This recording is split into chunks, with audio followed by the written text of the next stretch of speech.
All right, that was a terrible joke.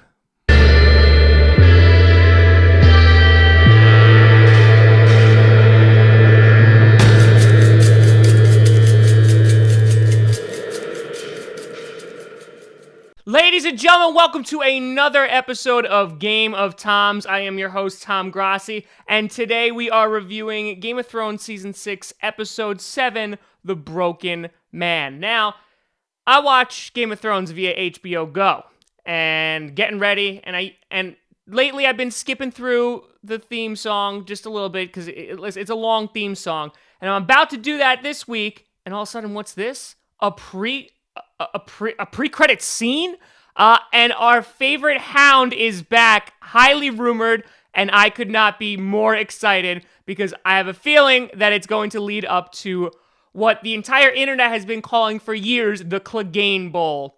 We're going to have Sandor Clegane, the Hound, face off against the Mountain. That's my theory there. I am so beyond excited to have this character back, and it was a cool episode. It was a little bit of a slow episode, but it was cool kind of seeing that the Hound is different. He's a little skinnier, a little bushier in the beard area, but he seems to be a little bit more softer as he's living with these people, kind of reflecting on his life, and then the very harsh realities of this terrible, crappy world they live in come at the end, and he's like, all right, we need to go kill some people once again. Let's go eat some chickens. So it was really cool to see the Hound and kind of reminiscing on, him being beaten by Brienne, and hate was really the thing that kept him going.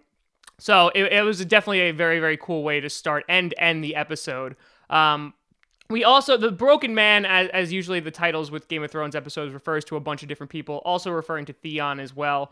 But it was definitely a setup episode, kind of like last week. But I have a very strong feeling that episodes 8, 9, and 10 are just going to be full throttle, going 100 miles an hour as we draw very, very near the end of the season.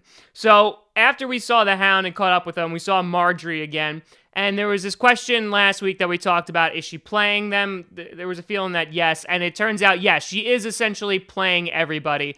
And I feel like she has to in the position that she's in, because Tommen is really the kind of one of the weakest characters in Game of Thrones. Just, he has no spine, no backbone, and he's so easily manipulated. And Margaery knows this and is kind of playing him like a fiddle and playing against the High Sparrow as well. So it'll be interesting to see what her end game is, whether it's just for pure survival or if she has a bigger plan in store. We also saw a bunch of kind of scenes where you have Jon Snow, Sansa, and Sir Davos going through and kind of recruiting an army. And we actually went to Bear Island for the first time, which was really, really cool, after Snow eventually convinces the wildlings, which I have to say, I was very upset that there was no Tormund and Brienne romance progression this episode. So I already knocked off a star for that, because that is unacceptable in my book, because already they are the relationship that I care about the most. But we'll move on. But they go to Bear Island, which is really, really cool because we have heard about it before. Also, it is where Jorah is from. Not really mentioned too much. And of course, you had the former commander of the Night's Watch being from there as well, which was brought up again in this episode. But it was kind of cool to see them, and you have this tough 10-year-old girl who just shows that she is a million times more of a tougher person than Tommen will ever be. And at the very end, after like all that, Sir Davos makes this epic speech kind of saying like, I know where you're coming from. She's like, all right, I'll give you men. 62 of them. And I was waiting for like her to like blow them away and be like 62,000, and it was gonna be nuts. But no, it was just 62. So a little bit of a downer there. So they are having a hard time getting the troops that they need, which, going back to Littlefinger, which you have to know that Sansa's writing a letter or sending a raven to Littlefinger so he can get the help of the Vale, and they really can get an army to go against Ramsay Bolton. So that was pretty cool. We also saw the return of Bronn, it was phenomenal, and he picked up right where we left off. Bronn is one of those great characters. He's like comedic relief, but he's also a tough guy. And his banter with Jaime was kind of perfect. So that was a lot of fun. And Jaime encountering the Blackfish again We're seeing again a lot of kind of sins from the past, season 2, season 3 coming back. Because if you remember back, Jamie was actually the Blackfish's prisoner for quite some time. And the vow was brought up that Jamie made to Kat, basically saying, I'll bring you back Arya, I'll bring you back Sansa. And obviously he's not delivering on that, and the Blackfish is willing to die for what he believes in. And really kind of just sticks it to Jamie and is like, yeah, we're going to be here for 2 years. I mean, you want to wait? That's up to you guys. So that was it was pretty cool to see that. I feel like next week we're gonna continue with that progression a little bit in that storyline.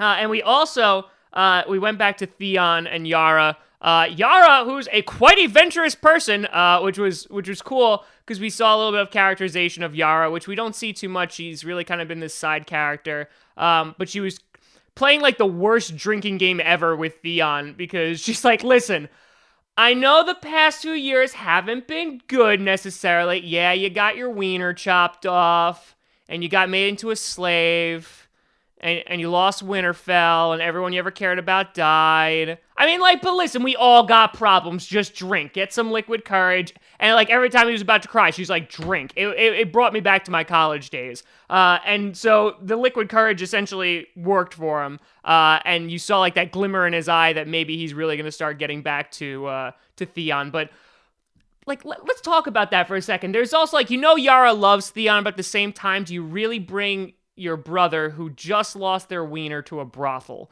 Really doesn't seem like the nicest place. Like, that, it just seems out of, that's like bringing Varys there. That's not gonna do anything for them. But they did mention their plan now, taking it from Euron, that they are going to be going to Meereen. They're gonna see Khaleesi. They're gonna go see Daenerys.